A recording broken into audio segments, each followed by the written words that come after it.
So if you've recently become an Amazon associate, what you do is go to Amazon.com. That's where we are. And then you'll see, once you've logged in, you'll see this lovely strip up here. And this will be on every time you log into Amazon. So you want to go to a product. I know, perfect example. Everyone's live streaming. So recently I purchased an Ethernet cable because the Wi-Fi was so busy with everyone else streaming. I nearly I was interrupted during a live stream. So here's the Ethernet cable. You hit text and it gives you a lovely link. So this is the short link. So this link here is the link that is going to go into my blog post about live streaming and the equipment that you need.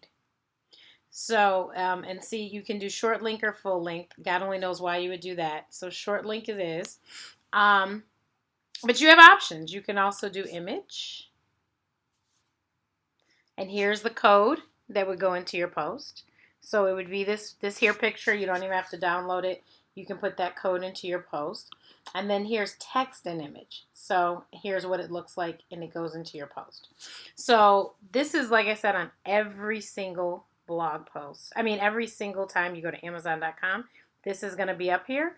And this is how you access the affiliate links to use them as an Amazon associate and get paid off of the person's purchases. Now, in case you didn't know, also, once you put these links in and someone clicks on that link, anything they purchase on Amazon within a certain time frame, I know it's at least 24 hours, it might be longer than that, you will receive credit for as far as a commission.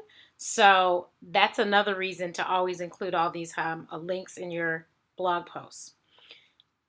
The other thing is there is another way to do this from your phone, particularly if you have an iPhone. I'm not sure if the app is on Android, but I know it's on iPhones, and I will show you that in another video. But hopefully this is helpful to bloggers who are just starting out with Amazon associates.